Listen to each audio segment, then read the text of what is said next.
Hello friends, welcome to Rainbow Feast. இன்னைக்கு beans usili எப்படி செய்யலாம்னு பார்க்க போகிறோம். அதுக்கு ஃபஸ்ட்டு பருப்பு ஊற வச்சுக்கலாம். 1/4 கப் கடலைப்பருப்பு, 1/4 கப் துவரம் பருப்பு சேர்த்து ஒன்றாவே ஊற வச்சுக்கலாம். இதை நல்லா வாஷ் பண்ணிவிட்டு ஊற வச்சுக்கிறேன். இதை பருப்பு ஊற வைக்கும் போதே 4-5 காஞ்ச மிளகாவும் சேர்த்தே ஊற வச்சுக்கிறேன். அப்போ தான் அரைக்கும் போது ஈஸியாக இருக்கும். இப்போ இது 2 மணி நேரம் ஊறட்டும். இப்போ இது 2 மணி நேரம் ஊறிடுச்சு.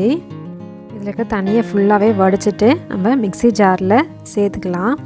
சேர்த்துட்டு இந்த பருப்புக்கு தேவையான அளவுக்கு உப்பு, மஞ்சள் தூள், அப்புறமா கொஞ்சமாக பெருங்காயத்தூள் ஆட் பண்ணிவிட்டு சேர்த்துட்டு இது நல்லா கோர்ஸ் பேஸ்ட்டாக அரைச்சி எடுத்துக்கிறேன்.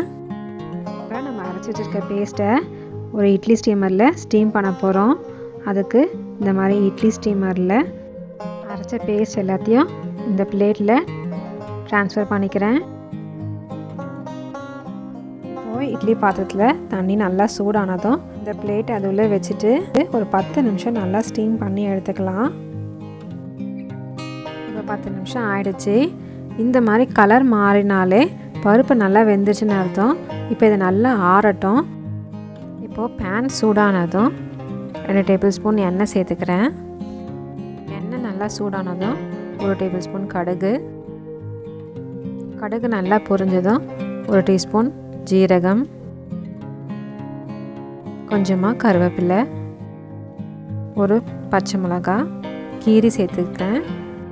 அப்புறம் பொடியாக கட் பண்ண பீன்ஸை சேர்த்துக்கிறேன். சேர்த்துட்டு இப்போ இதை நல்லா ஒரு வாட்டி வதக்கிக்கிறேன்.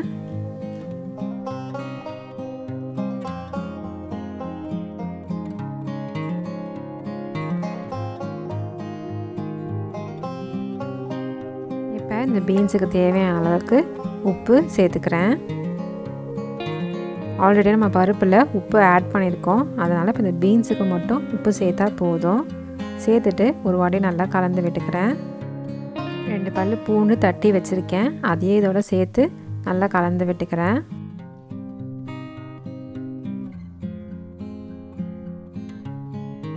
இப்போ இதை தண்ணி எதுவும் சேர்க்க வேண்டாம். ஸ்லோ ஃப்ளேமில் வச்சுட்டு நம்ம இதை க்ளோஸ் பண்ணிடலாம். இப்போ பீன்ஸ் நல்லா வெந்துடுச்சு.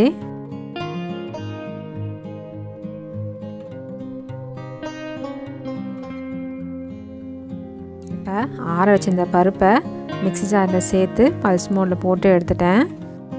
நல்லா ஆறின பிறகு மிக்ஸி ஜாரில் சேர்த்துக்கோங்க. சூடாக இருந்துச்சுன்னா அந்த பருப்பு எல்லாம் ஒன்றோட ஒன்று ஒட்டிக்கும். இந்த அளவுக்கு உதிரியே கிடைக்காது. எல்லாத்தையும் சேர்த்துட்டு நல்லா ஹை ஃப்ளேமில் 5 நிமிஷம் நல்லா ஃப்ரை பண்ணி எடுத்துக்கிறேன்.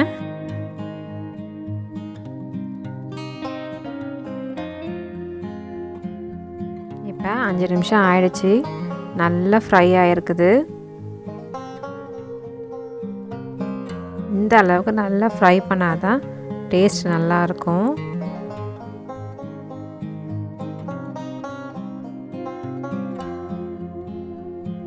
அவ்வளோதான், நம்மளோட பீன்ஸ் உசிலி ரெடி ஆகிடுச்சு.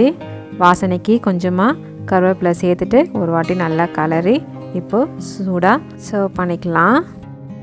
இது சூடாக சாம்பார், ரைஸ், அப்புறம் காரக்குழம்புக்கு சைட் டிஷ்ஷாக வச்சு சாப்பிட்டா ரொம்பவே டேஸ்ட்டாக இருக்கும். அப்படியே இல்லைன்னா சூடாக ஒயிட் ரைஸில் நெய் ஊற்றி இந்த பருப்பு போட்டு பிசைஞ்சு சாப்பிட்டிங்கன்னா ரொம்பவே டேஸ்ட்டாக இருக்கும். ட்ரை பண்ணி பார்த்துட்டு எப்படி இருக்குன்னு கமெண்ட்டில் சொல்லுங்கள். தேங்க்யூ.